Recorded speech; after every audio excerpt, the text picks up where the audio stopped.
नमस्कार मित्रों, मैं आप सबका स्वागत करता हूं समर्थ क्लासेस के यूट्यूब चैनल पर।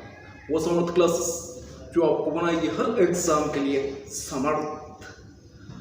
तो मित्रों, अगर आप अपनी समस्याओं को हल करना चाहते हैं, अपनी पढ़ाई को थोड़ा आसान बनाना चाहते हैं, तो थोड़ा बोझ हमारे ऊपर डाल दीजिए। हम आपकी समस्या है उनको थोड़ा कम करते हैं। जैसे इतिहास की समस्या आपकी मैं लेने को तैयार हूँ। राजस्थान का इतिहास की आप चिंता मत कीजिए, मुझ पर छोड़ दीजिए। आज हम पढ़ने वाले हैं रावल शाखा का अंतिम शासक। कौन? रतन सिंह। कौन था रतन सिंह? अगर हमसे पूछा जाए कौन था रतन सिंह, तो रतन सिंह पुत्र था किसका? समर सिंह का।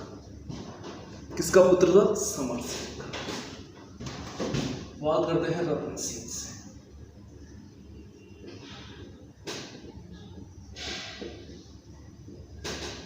रावल रतन सिंह करते हैं इसको। रावल रतन सिंह, इनका समय कब से कब तक था? 1301 से 1303 ईस्वी। किसके पुत्र थे? रावल समर सिंह के।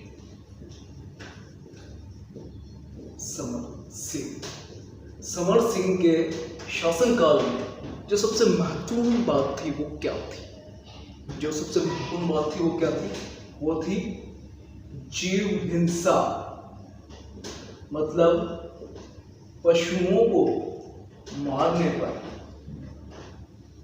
रोक। और ये किसके कहने पर किया इन्होंने? जैन आचार्य अमित सिंह सूरी के कहने पर।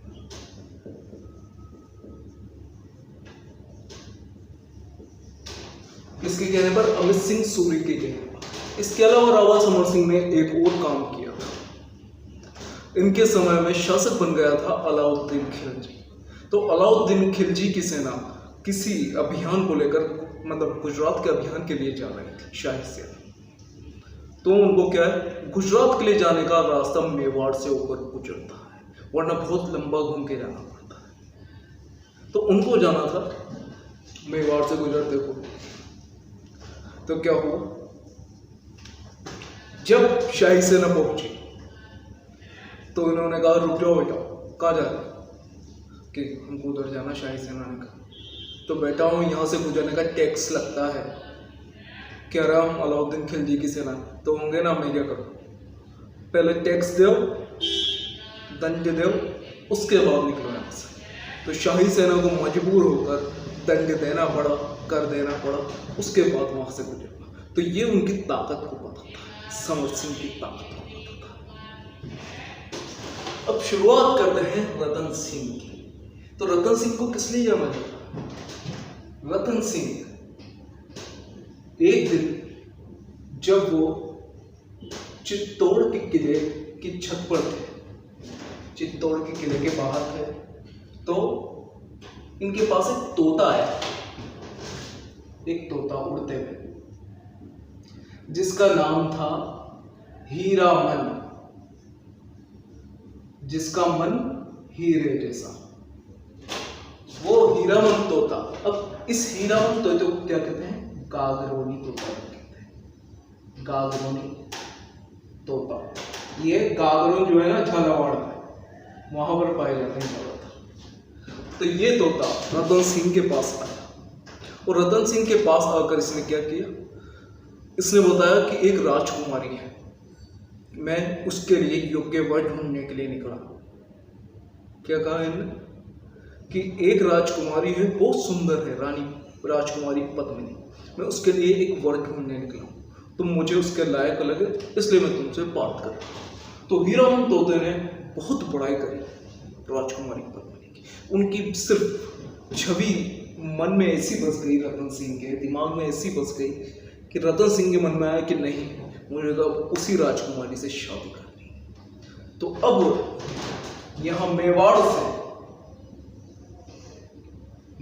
से रतन सिंह चलते हैं और जाते हैं कहाँ? सिंहल द्वीप, सिंहल द्वीप, श्रीलंका, जहां के राजा थे गंधर्व सेन।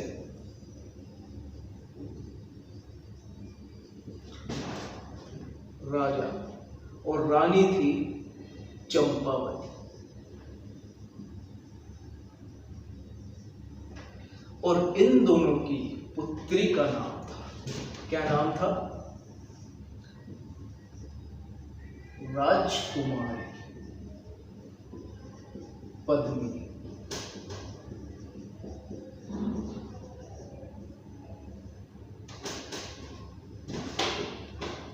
तो जब गंधर्व सेन के यहाँ रतन सिंह आया तो गंधर्व सेन ने देखा यार ये कौन घूम रहा है हमारे राज्य में, नया नया ऐसा लगता। जब इनसे परिचय पूछा तो इन्होंने बताया कि मैं मेवाड़ का राजकुमार हूँ और मैंने यहाँ की राजकुमारी के बारे में सुना है, उनसे विवाह के लिए आया। तो गंधर्व सेन उनको देखकर बहुत प्रसन्न हुए, लेकिन जो सबसे सुंदर राजकुमारी है उसका विवाह इतनी आसानी से हो जाता है क्या? नहीं ना। तो उनसे विवाह करने के लिए और भी राजकुमार आए थे, बहुत सारे राजकुमार आए थे। तो उन सब में से एक को चुनने के लिए राजकुमारी पद्मिनी, जो अपनी बुद्धि के लिए जानी जाती थी, उन्होंने एक परीक्षा रखी थी। और वो परीक्षा क्या थी ये तो नहीं पता, लेकिन उस परीक्षा में उत्तीर्ण हुए सभी राजकुमारों में रतन सिंह। रतन सिंह और जैसे ही वो उत्तीर्ण हो तो गंधर्व सेन ने अपनी पुत्री का विवाह करवा दिया रतन सिंह के साथ। अब सिंहल द्वीप से विवाह कर रतन सिंह और रानी पद्मिनी आए मेवाड़, लेकिन इनके साथ और कौन कौन आए? गोरा, बादल, ये दो जगह हैं, गोरा और बादल, और 1600 दासियां। कौन कौन है? गोरा, बादल वीर योद्धा, दोनों बहुत वीर योद्धा थे, अभी आगे देखेंगे। और आई 1600 दासियां, ये उनकी परंपरा थी। सिंहल द्वीप की परंपरा थी कि राजा की जो पुत्र की शादी होती है तो उसके साथ ऐसे दासियां और वीर योद्धा जाते हैं। तो अब पहुंच गए मेवाड़, तो एक कहानी यहां पर हो जाती है खत्म। क्या था? रतन सिंह को विवाह करना था राजकुमारी पद्मिनी से, गए, उत्तीर्ण हुए और विवाह कर राजकुमारी पद्मिनी को मेवाड़ ले गया। यहां शुरू होती है अगली कहानी। क्या हुआ? यहां चित्तौड़ में, मेवाड़ में, चित्तौड़,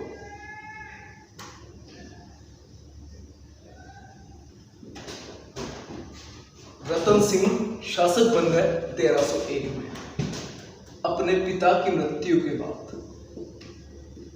पिता की मृत्यु के बाद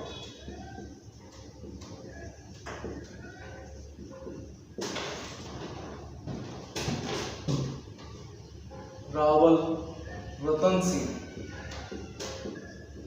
मेवाड़ के शासक बन गए, मेवाड़ के शासक बन गए।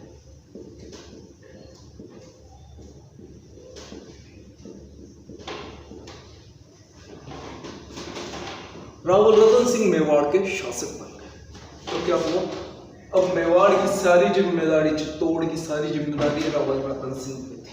उनका एक दरबारी था, दरबारी विद्वान,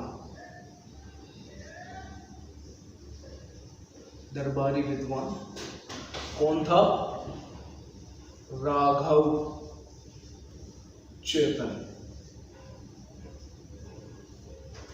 जो ये राघव चेतन था बहुत विद्वान था। विद्वान होने के कारण इसके पास कई विद्याएं थी, और विद्याओं में एक विद्या थी तांत्रिक विद्या। तांत्रिक विद्या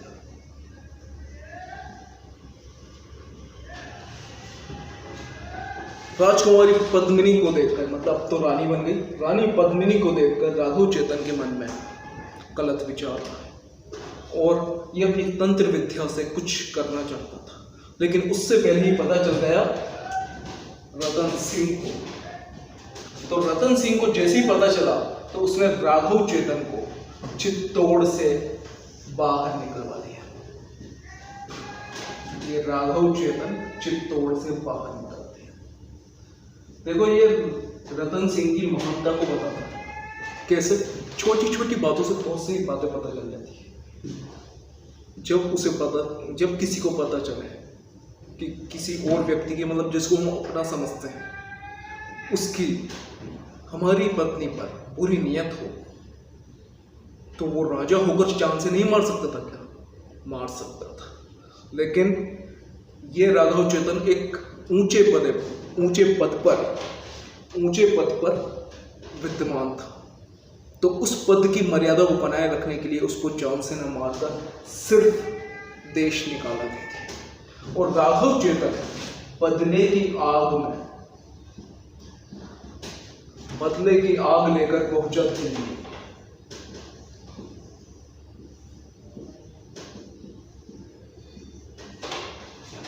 दिल्ली में अलाउद्दीन खिलजी के पास।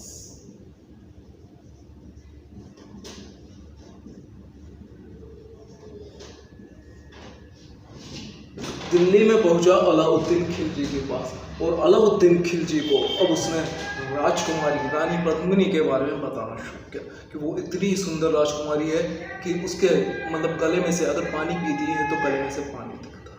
ऐसी बातें कही जाती थी उनके बारे। तो जब उसने राघव चेतन ने उनकी खूबसूरती के बारे में बताया, उनके बारे में बताया, तो अलाउद्दीन खिलजी पागल हो गया।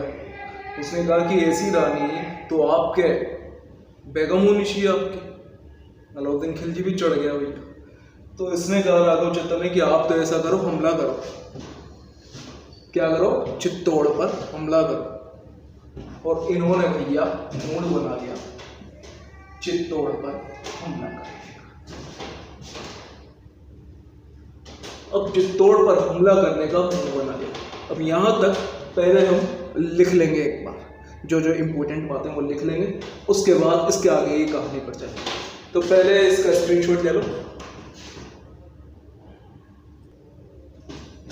हाँ, तो क्या क्या हुआ एक एक बात लिख लेते हैं। सबसे पहले क्या हुआ, देखो कोई सी बड़ी चीज हो, जैसे रतन सिंह बहुत बड़ा टॉपिक, तो इसको छोटे छोटे टुकड़ों में काट दो। कैसे?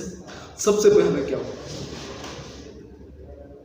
समर सिंह की मृत्यु के बाद, समर सिंह की मृत्यु के बाद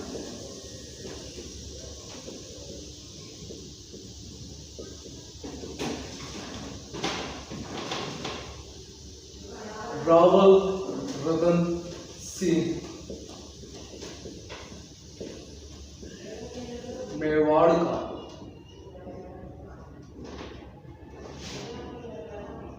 शासक बना।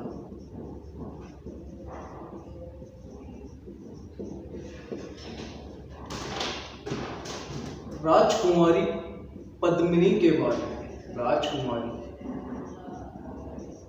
पद्मिनी के बारे में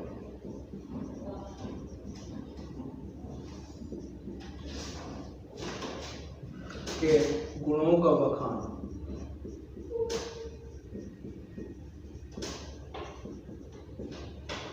किसने किया था? हीरामन तोते ने। हीरामन तोता, या इसको कहें गागरोनी तोता।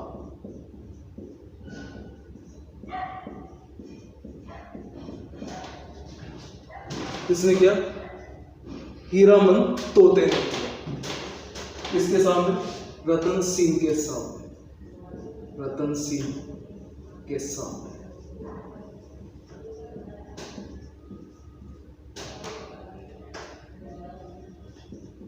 हीरामन तोते ने रतन सिंह के सामने किया। रतन सिंह राजकुमारी पद्मिनी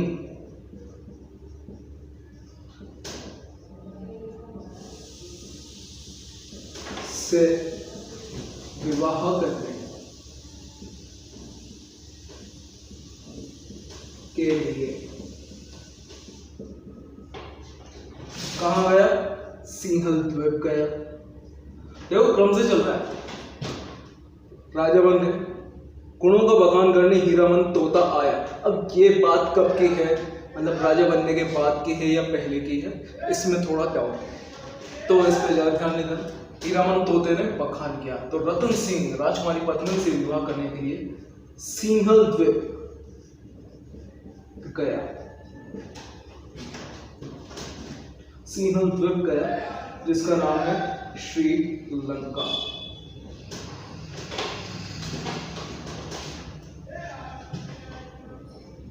सिंहल द्वीप के राजा कौन थे? गंधर्व सेन।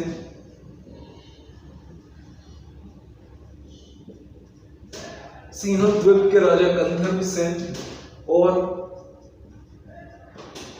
रानी चंपावती।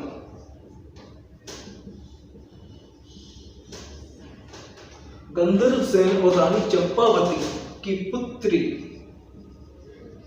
पुत्री कौन है? राजकुमारी पद्मिनी।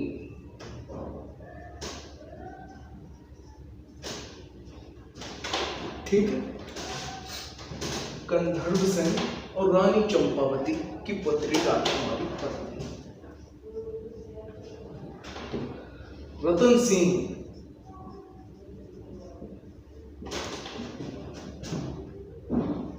राजकुमारी पद्मिनी से विवाह कर कहाँ आया? पुनः मेवाड़ लौट आया।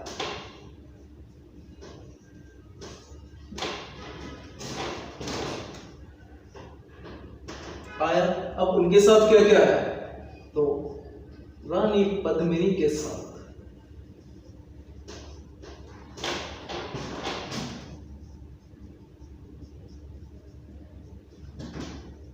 वीर योद्धा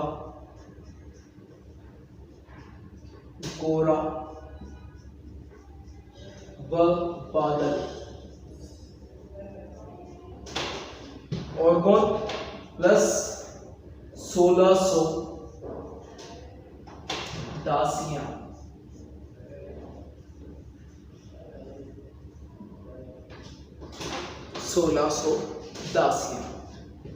कितना था? तो इसका स्क्रीनशॉट ले लो जल्दी से।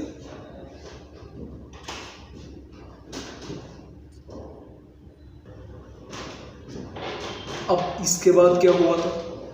अब इसके बाद हुआ था रावल रतन सिंह ने किसको बाहर निकाला? रावल रतन सिंह ने अपने दरबारी विद्वान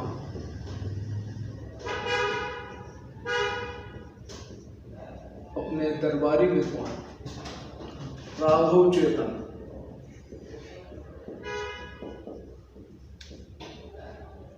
को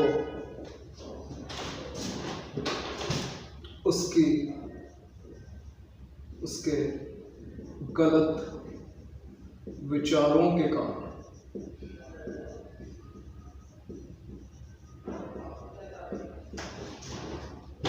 चित्तौड़ से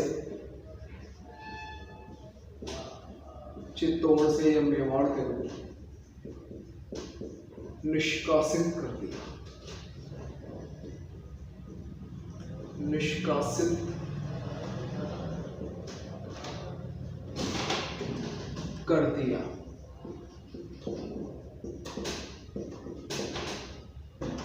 निष्कासित कर दिया।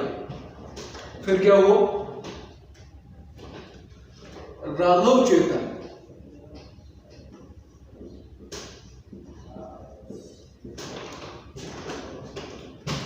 दिल्ली के शासक अलाउद्दीन खिलजी अलाउद्दीन खिलजी के पास गया।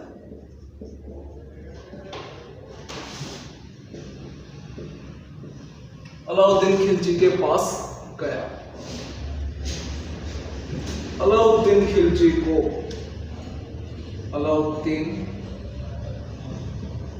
खिलजी को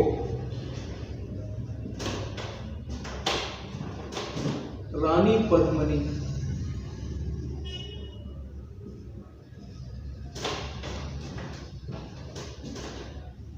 के बारे में बताकर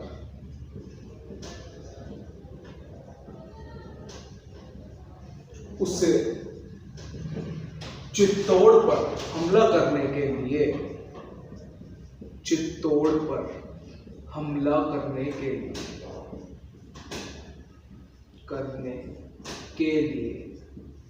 उकसाया।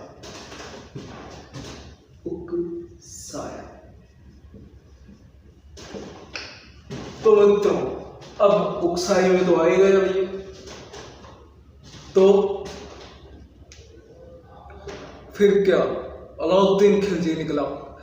ये काम देखो, 1301 में शासक बना, 1302 तक सब बढ़िया चल रहा। 1302 में उसको बाहर निकाला और वो गया अलाउद्दीन खिलजी के पास।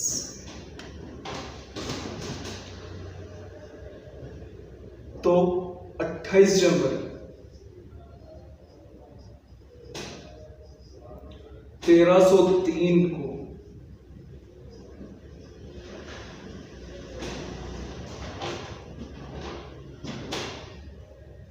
अलाउद्दीन खिलजी की सेना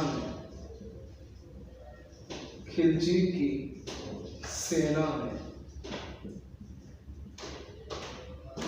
अब क्या हुआ, जो चित्तौड़गढ़ है ना, जैसे किधर होता, हाँ यही देखो, ये जैसे पहाड़ी पर ये चित्तौड़गढ़ है भैया।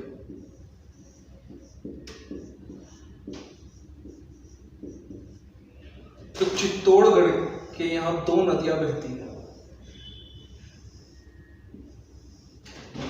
एक है गंभीरी और दूसरी है बेड़च। तो अलाउद्दीन खिलजी की सेना ने गंभीरी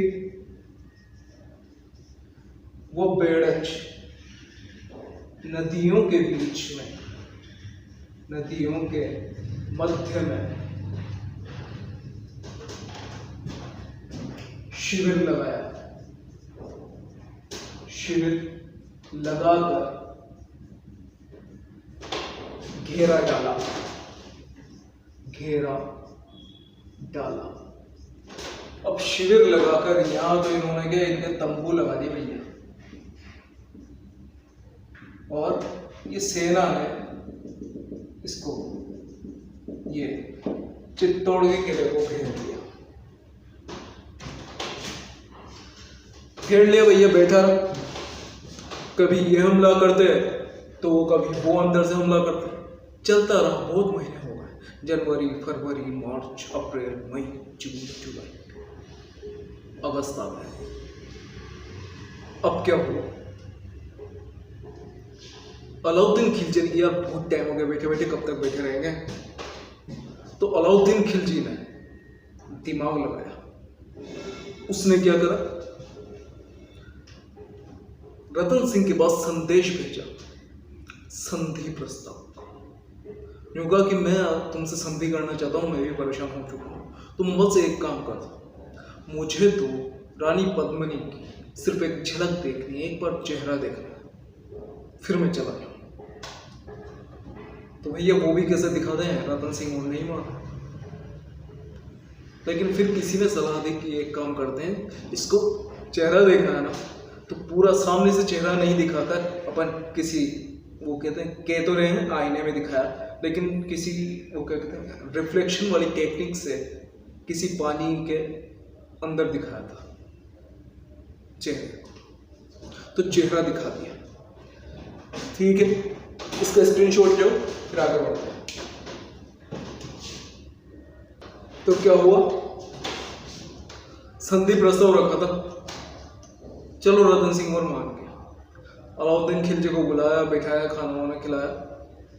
एक मेहमान नवाजी जो अपना खुद का धर्म होता है, चाहे वो कैसा भी हो, उससे कोई मतलब नहीं, सामने वाला कैसा भी हो। कोई हमारे घर पर आया तो ये हमारा धर्म है कि हम उससे खाने के लिए पूछे, पानी के लिए पूछे, उसकी सेवा करें, चाहे वो कोई भी हो, कैसा भी हो, चाहे हमारा दुश्मन ही क्यों ना हो। तो ये संस्कार थे।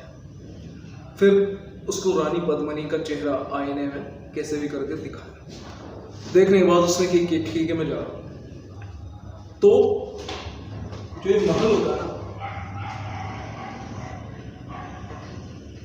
ये महल, तो अब ये यहाँ ऊपर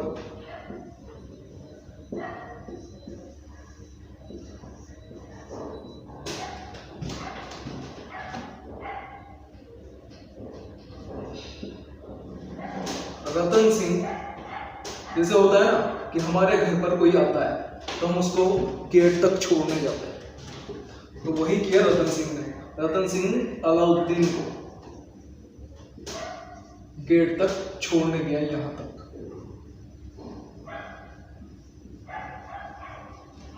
तो ये अलाउद्दीन ने क्या किया, यहां पर धोखे से रतन सिंह को धक्का दे दिया और रतन सिंह गिर गया नीचे। यहां खड़ी सेना ने, शाही सेना ने रतन सिंह को बंदी बना दिया। तो ये चाल थी अलाउद्दीन खिलजी की, बहुत शातिर खोपड़ी था। अलाउद्दीन खिलजी ने बंदी बना लिया और कहते हैं कि इसको वो अपने साथ ले गया, कहां? दिल्ली। अपने साथ दिल्ली ले गया और यहां चित्तौड़ में उसने प्रस्ताव रखा कि रानी पद्मिनी अपने आप को मेरे हवाले कर दे, अपने आप को मेरे हवाले कर दे, हवाले कर दे। अब जब ऐसी परिस्थिति आएगी तो सामने वाला क्या, बहुत से मायूस हो जाते हैं, लेकिन जो बुद्धिमान होते हैं, जो साहसी होते हैं, वो मायूस नहीं होते, वो रास्ता निकालते हैं। तो क्या हुआ, रानी पद्मिनी जो अपनी बुद्धि के लिए जानी जाती थी, रानी पद्मिनी ने क्या किया, पहले चाल चली अलाउद्दीन खिलजी ने, तो अब चाल चलेगी रानी पद्मिनी। रानी पद्मिनी ने की ठीक है, एक संदेश दिया, ठीक है, लेकिन मेरे साथ 1600 दासियां भी आएगी और ये हमारे यहाँ की परंपरा है। अलाउद्दीन खिलजी ने की ठीक है, हमारे क्या समस्या है, 1600 दासियां आ रही हैं, ले आओ। तो अब देखो, एक पालकी, ये एक पालकी को उठाने के लिए कितने जने चाहिए? 4, और एक इसमें अंदर बैठा हो 5। तो क्या किया, सारे सैनिक भेष बदलकर पालकी वाले बन गए और एक सैनिक पालकी के बीच में बैठ गया। तो 1600 पालकियां इंटू 5 कितना हुआ? 8,000। साथ में गोरा और बादल वो भी थे। तो यहां से यह 1600 पालकियों के साथ वहां पहुंचे। 1600 पालकियां और गोरा बादल।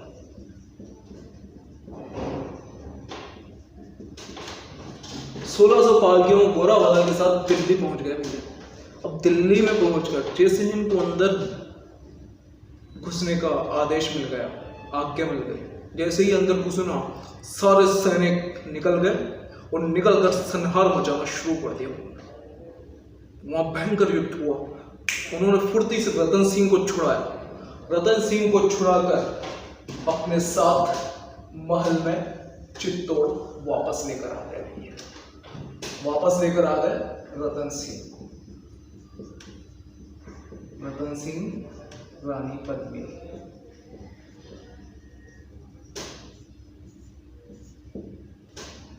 को वापस लेकर आ गए चित्तौड़। तो ये चाल इनके भी कामयाब रही। लेकिन इसके बाद जो प्रभाव पड़ना था, अब अलाउद्दीन खिलजी चुप बैठे बैठे, इनको भी ये बात याद थी कि अब युद्ध होना अवश्यम भावी है, युद्ध होना बिल्कुल जरूरी है, आवश्यक है। तो ये अब युद्ध के लिए तैयार होता है। जो दिमाग से चलने थी हो गया, लेकिन अब स्वाभिमान की लड़ाई लड़नी। तो अब स्वाभिमान की लड़ाई लड़ी रतन सिंह और गोरा बादल। क्या हुआ? बात है कि रतन सिंह और गोरा वो बादल ने केसरिया किया। केसरिया, जब भी राजपूत ये समझ लेते थे कि हाँ अब समय आ गया है मरने मारने का, कि अब मतलब मरने को तैयार होना, तो केसरिया वस्त्र धारण करके, क्योंकि केसरिया वस्त्र क्या है, हमारे अंदर की ऊर्जा को बढ़ाता है, हमारे जोश को जगाता है, हमारे अंदर की आग को जगाता है। तो केसरिया वस्त्र धारण करके मरने को तैयार हो जाते थे, तो उसको कहते थे केसरिया का रंग, बलिदानी का रंग, बलिदानी का रंग। और यह तीनों वीर गति को प्राप्त हुए।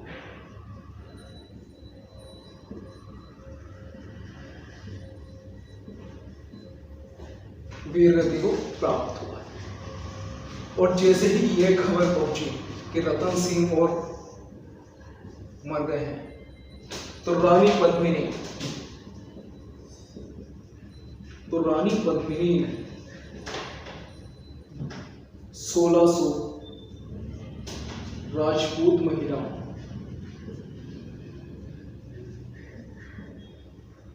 इनको दासियां भी कहते, दासियों के साथ जोहर किया। जोहर, जलती हुई आग में कूद जाना कहलाता है। जोहर प्रतीक है आत्मसम्मान का।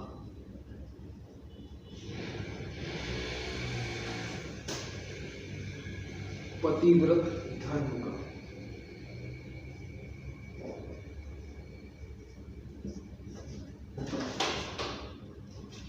तो जोहर और केसरिया, जब भी ये दोनों साथ में होते हैं,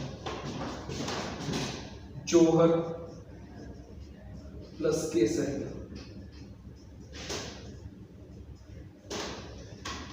जब भी ये दोनों साथ में होते हैं तो ये कहलाता है साका, या इसको शाका भी कहते हैं।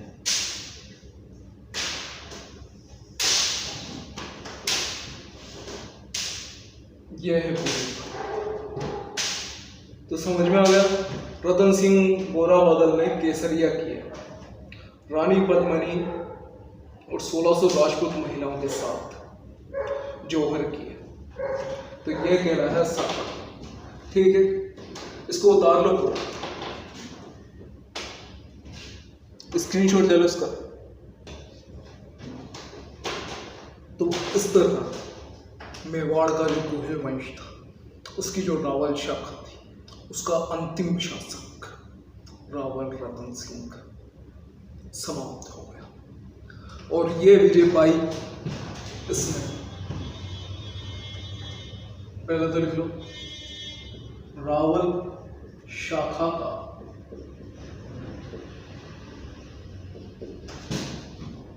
अंतिम शासक कौन? रावल रतन सिंह। 26 अगस्त 1303। देखिए डेट किस लिए पढ़ते हैं? डेट बताती क्या है? डेट बताती है हमको उस दिन कुछ इंपॉर्टेंट काम हुआ। हम मूर्खों की तरह डेट याद करने में लगे रहते हैं, बल्कि हमको सिर्फ ये समझना होता है कि जैसे 26 अगस्त 1303 को हुआ क्या था, हमको ये समझना है। इसकी जगह हम मूर्खों की तरह से डेट याद करने में लगे रहते हैं। तो 26 अगस्त 1303 को क्या हुआ? अलाउद्दीन खिलजी का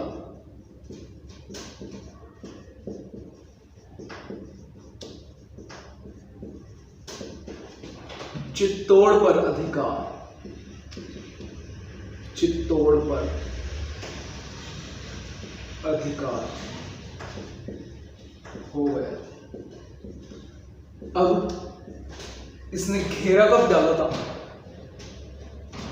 कब था? जनवरी का टाइम था भैया, ठीक है ना? जनवरी का टाइम था, सन यही था 1303। लेकिन तारीख कौन सी थी? तारीख थी, इसमें दो जोड़ो तो 27, 28। तो 28 जनवरी 1303 को घेरा डाला और 26 अगस्त को चित्तौड़ पर अधिकार हो गया।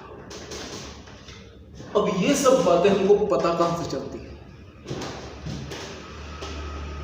एक लेखक था 1540 ईस्वी में,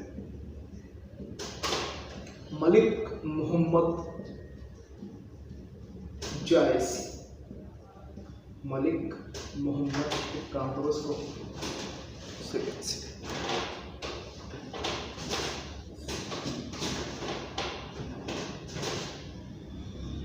मलिक मोहम्मद जायसी।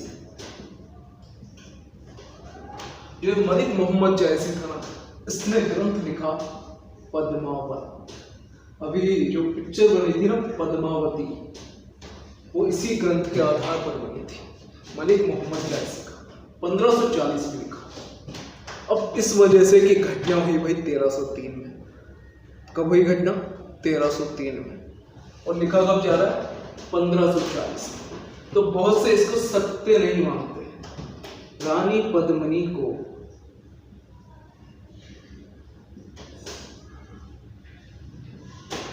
क्या नहीं मानते? ऐतिहासिक चरित्र नहीं मानते। तो ये नहीं मानने वाले हैं कौन? ये नहीं मानने वाले हैं G.H. ओझा, गौरी शंकर हीराचंद ओझा। ये नहीं मानते। ये कहते हैं कि रानी पद्मिनी तो काल्पनिक कैरेक्टर है, काल्पनिक चरित्र है। तो बहुत से कहते हैं भैया, जैसे गोपीनाथ जी शर्मा,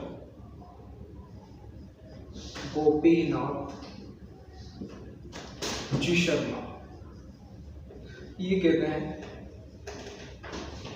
कि भैया मैं तो पूरा मानता हूं कि मैं गोपीनाथ शर्मा जी शर्मा रानी पद्मिनी को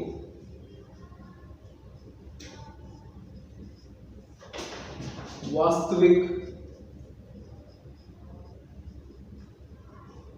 ऐतिहासिक चरित्र मानते हैं।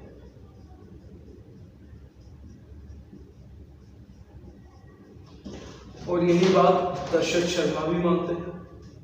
दशरथ शर्मा ये भी एक इतिहासकार है। दशरथ शर्मा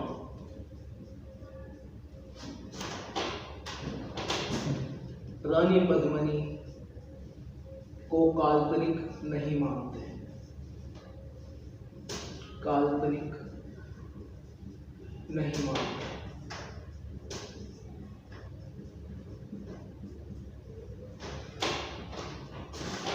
और क्या कहते हैं? ये कहते हैं कि हाँ ये सब ठीक था, लेकिन जो अलाउद्दीन खिलजी ने हमला किया ना, उसका मुख्य कारण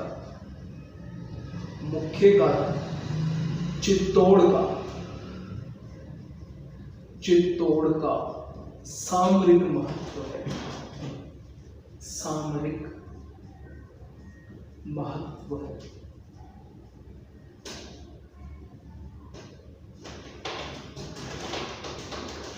सामरिक महत्व है।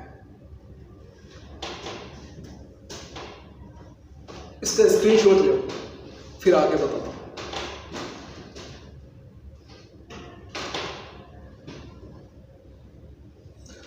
पहले इसको चलो एक बार देख लेते हैं। कब 28 जनवरी 1303 को घेरा डाला और 26 अगस्त 1303 को अलाउद्दीन खिलजी ने चित्तौड़ पर अधिकार कर लिया। अब इसके बाद हम बात कर रहे हैं कि जो इतिहास में जो बातें लिखी गई उनकी। तो मलिक मोहम्मद जायसी ने पद्मावत ग्रंथ लिखा 1540 में, जिसमें जो हमने अभी कहानी पढ़ी वो पूरी वर्णन है। और रानी पद्मिनी का ऐतिहासिक चरित्र है ना, बहुत से इतिहासकार नहीं मानते हैं। उनमें एक है जीएच ओझा, ये काल्पनिक है। गोपीनाथ जी शर्मा कह रहे हैं कि रानी पद्मिनी को वास्तविक ऐतिहासिक चरित्र ये मानते हैं। दर्शक शर्मा ये भी कहते हैं कि रानी पद्मिनी का कैरेक्टर जो था वो काल्पनिक नहीं था, लेकिन जो मुख्य कारण था ना वो चित्तौड़ का सामरिक महत्व था। आक्रमण का मुख्य कारण चित्तौड़ का सामरिक महत्व था। तो देख लो इसको।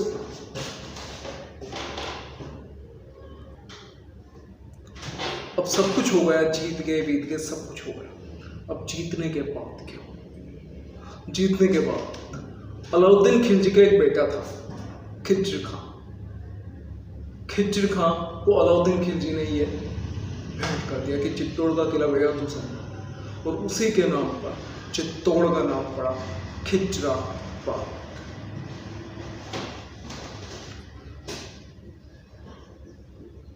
खिज्र खां जो 1303 से 1313 ईस्वी तक चित्तौड़ में रहा। अलाउद्दीन खिलजी का पुत्र, अलाउद्दीन खिलजी का पुत्र खिज्र खां चित्तौड़ का नाम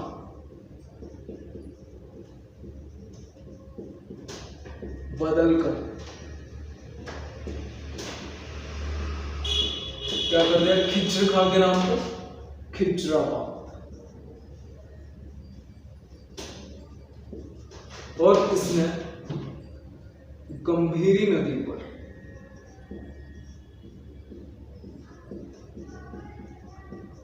पुल बनवाया।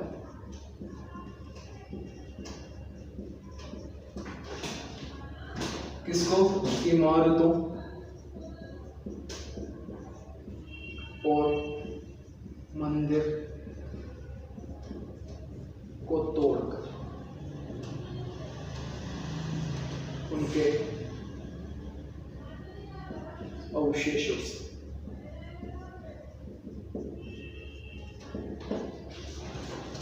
ये सब बातें हमको एक और ग्रंथ अमीर खुसरो जिसने बिल्कुल लाइव ये सब लाइव देखा था, क्योंकि वो अलाउद्दीन खिलजी के साथ था। उसने भी एक ग्रंथ लिखा जिसमें उसने आंखों देखा हाल होता है खजानी उल फुतूर। अब इन जब भी ऐसे नाम आए जिनके मतलब उनको अर्थ ही पता था, तो कभी भी याद करने की कोशिश नहीं करना। बस ये खजाइन उल फुतूह में है क्या, इसका पता कर लो। तो खजाइन उल फुतूह में क्या है?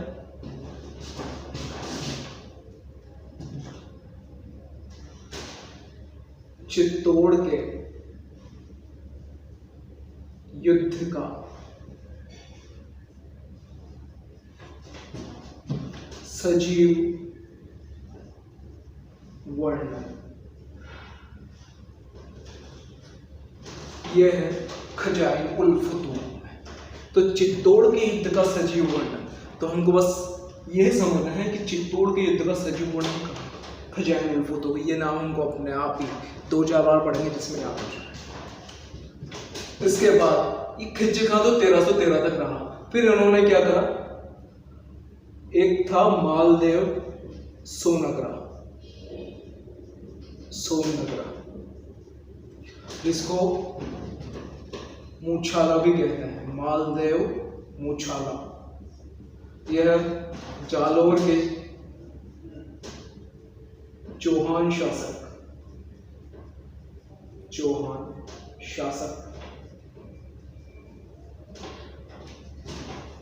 कान्हड़ देव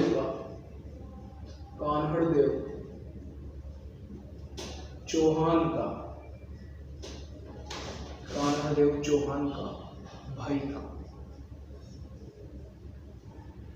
कान्हड़ देव चौहान तो अलाउद्दीन खिलजी की सेना से लड़ते हुए वीर गति को प्राप्त हुआ, लेकिन जो भाई था ये नामर्द निकला, तो इसने वीर गति मरने की जगह जिंदा रहना ज्यादा बेहतर समझा और 1313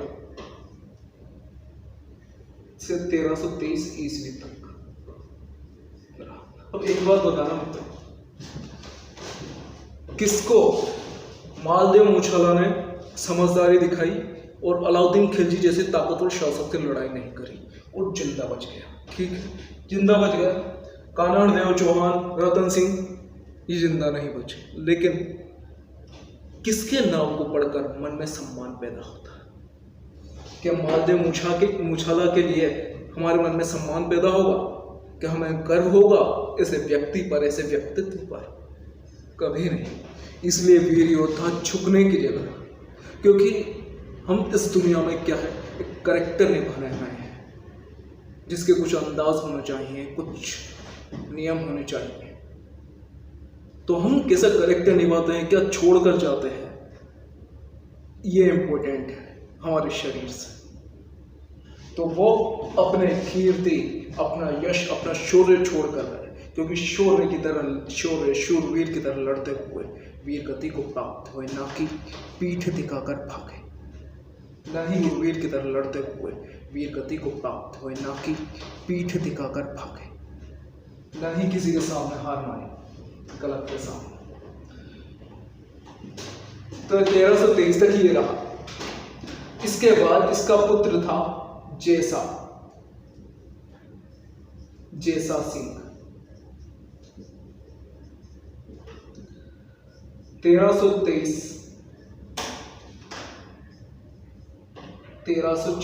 ईस्वी तक यह जैसा सिंह रहा। ये जैसा सिंह, अब क्या हुआ, ये जैसा सिंह 1326 तक रहा, तो एक और घटना हुई।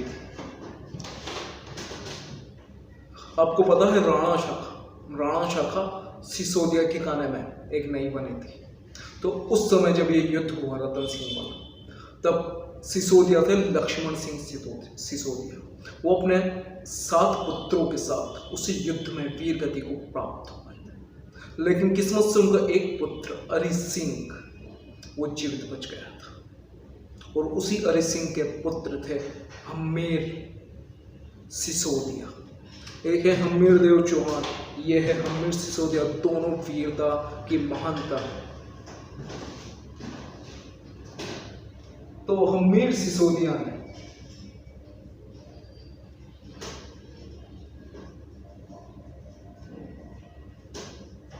(1326 ईस्वी में जैसा सिंह को मारकर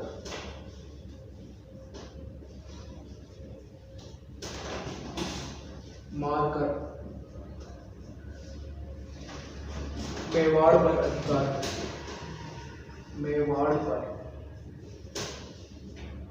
अधिकार कर लिया।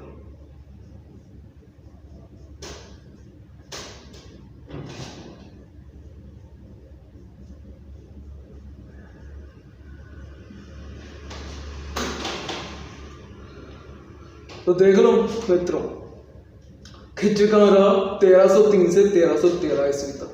चित्तौड़ का नाम बदलकर खिजराबाद कर दिया। गंभीरी नदी पर फिर उसने एक पुल भी बनवा लिया। इन सब चीजों की जो कहानी हुई, सबकी घटना का सजीव चित्रण हमको मिलता है खजाइन उल फुतूह नाम की पुस्तक में।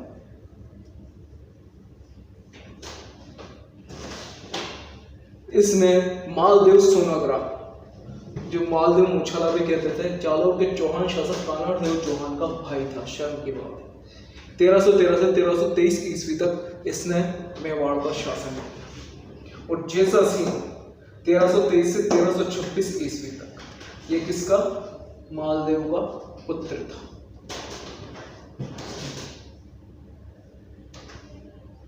तो हमीर सिसोदिया फिराक में बैठा था। वो इतने समय तक इंतजार क्यों कर रहा था? वो सही समय का इंतजार कर रहा था कि कब वो थोड़े कमजोर पड़े और मैं अपनी शक्ति बढ़ाकर पुनः मेवाड़ पर अधिकार कर, मेवाड़ को पुनः अपना बना लूं। तो सही समय आ गया और मेवाड़ पर फिर से गोहिल वंश का उदय हो गया। तो इसको उतार लो, फिर थोड़ा सा और है वो लिखेंगे। क्या पढ़ा था हमने? लक्ष्मण सिंह।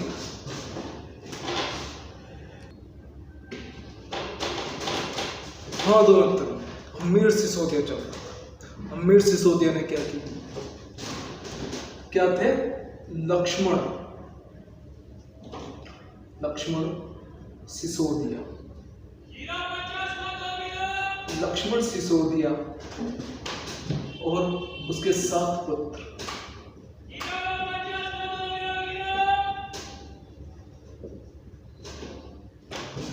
चित्तौड़ के युद्ध में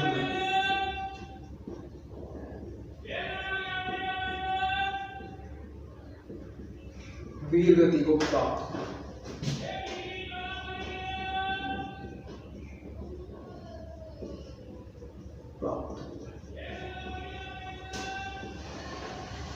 लेकिन किस्मत से लक्ष्मण सिंह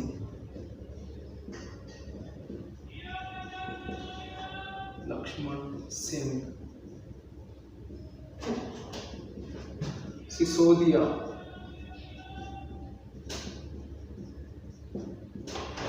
का पुत्र, लक्ष्मण सिंह सिसोदिया का पुत्र कौन था?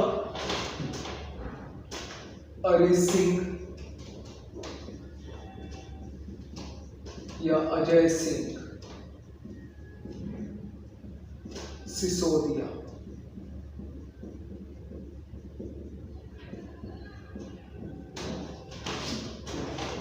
यह जीवित बचा था। तो अरि सिंह की यह जीवित बचा था। तो इतना समझ लो, लक्ष्मण सिंह सिसोदिया, उसके 7 पुत्र वीरगति को प्राप्त हुए। तो 8वां पुत्र लक्ष्मण सिंह सिसोदिया का अरि सिंह या अजय सिंह जीवित बचा। अब अरि सिंह सिसोदिया ही राणा शाखा का सरदार था। तो अरि सिंह सिसोदिया के बाद उसका पुत्र कौन? हमीर सिसोदिया।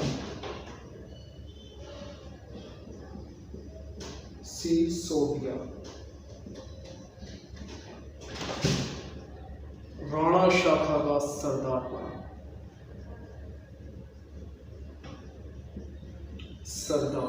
बना। राणा शाखा का सरदार बना।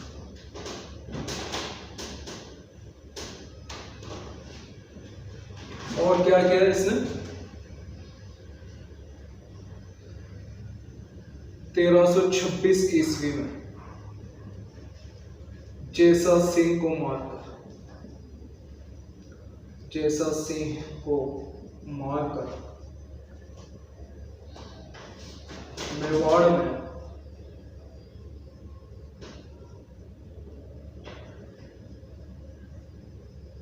गोहिल वंश की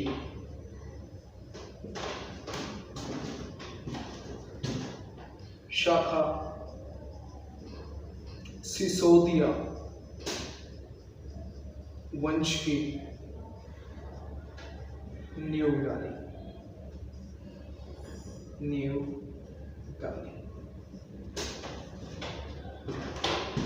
स्क्रीनशॉट ले लो इसका।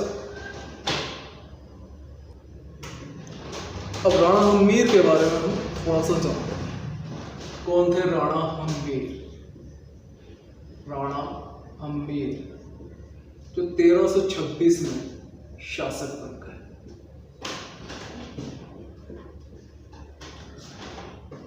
इन्हें मेवाड़ का उद्धारक कहते हैं। मेवाड़ का उद्धारक। कीर्ति स्तंभ प्रशस्ति।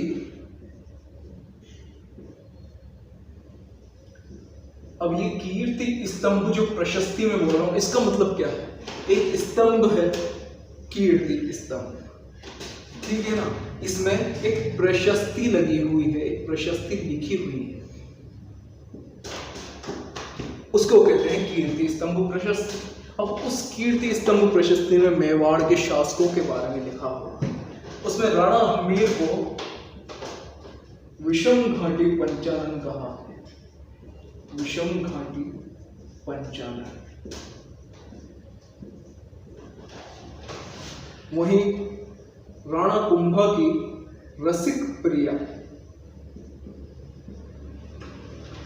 रसिक प्रिया जो टीका है, यह टीका किस पर है? गीत गोविंद। गीत गोविंद ग्रंथ किसका है? जयदेव का। जयदेव के गीत गोविंद जो ग्रंथ है ना, उस पर महाराणा कुंभा ने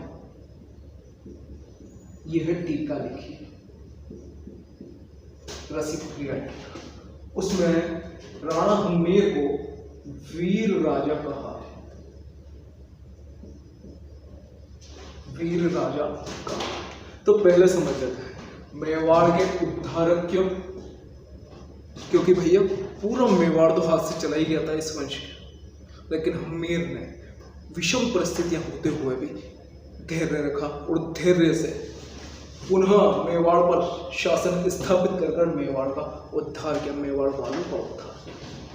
वहीं विषम घाटी पंचानन इसलिए क्योंकि विषम परिस्थितियों में, विषम युद्धों में सिंह के समान, सिंह के समान। वहीं इनको छापा मार या गुरिल्ला युद्ध पद्धति, गुरिल्ला युद्ध पद्धति का जनक भी कहते हैं। जनक भी कहते हैं। अब क्यों कहते हैं? क्योंकि ये जो गुरिल्ला युद्ध पद्धति, अब ये क्या है? एक युद्ध हुआ, सिंगोली का युद्ध। सिंगोली का युद्ध किस किस के बीच में हुआ? दिल्ली का शासक था मोहम्मद तुगलक और राणा हम्मीर, जिसमें राणा हम्मीर विजय गए। क्या होता है? ये पहाड़ है, चित्तौड़ में, मेवाड़ में ये पहाड़ है। तो अब इन पहाड़ों के बीच में से जो सेना जाती है, ये सेना जा रही है। अब जो छापामार युद्ध पद्धति है उसमें क्या करते हैं?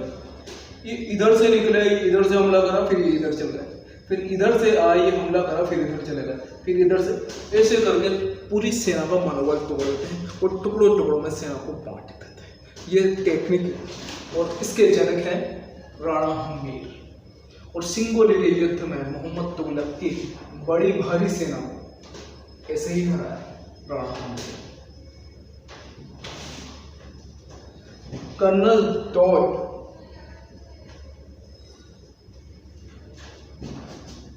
राणा हम्मीर को प्रबल हिंदू शासक कहते हैं। प्रबल हिंदू शासक कहते हैं। राणा हम्मीर ने एक और काम किया था। क्या किया था? एक मंदिर बनवाया था, एक मंदिर का निर्माण करवाया था।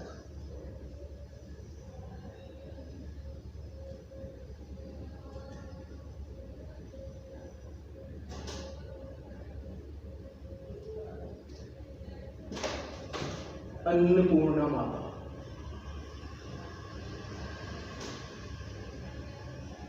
अन्नपूर्णा माता का मंदिर। अन्नपूर्णा माता का मंदिर बनवाया।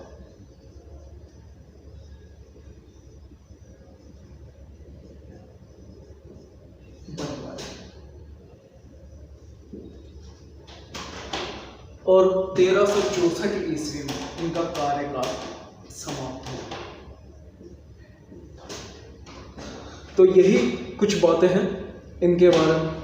इनको क्या कहा जाता है? मेवाड़ का उद्धारक, विषम घाटी पंचानन, विषम परिस्थितियों में सिंह के समान एक वीर राजा, छापामार और गुरिल्ला युद्ध पद्धति के जनक राणा हम्मीर सिंगोली के युद्ध में मोहम्मद तुगलक को हराकर राणा हम्मीर विजयी रहे।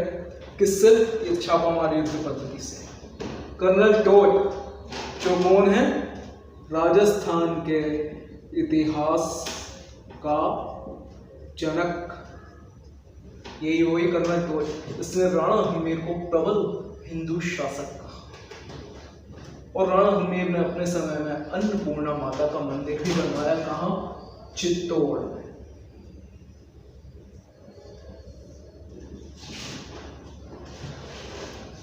तो यही सब था। तो दोस्तों, अगर ये क्लास देखकर आपको ऐसा लगता है कि मैं कुछ मेहनत कर रहा हूँ, आपके साथ ईमानदारी से आपके लिए मेहनत कर रहा हूँ, तो ही इस चैनल को सब्सक्राइब करें, अन्यथा ना करें। लेकिन अगर आपको लगता है मैं मेहनत कर रहा हूँ, तो इसे अपने दोस्तों तक, औरों तक शेयर करें, ताकि ये चैनल हमारी मेहनत और आगे बढ़ सके। बस इतना ही। तब तक के लिए धन्यवाद। जय हिंद, जय भारत। इसका स्क्रीनशॉट ले लेना एक बार।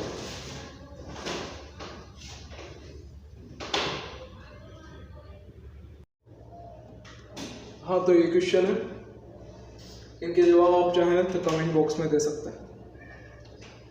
ऐसे ही क्वेश्चन कर अपनी तैयारी को बेहतर बनाएं। धन्यवाद।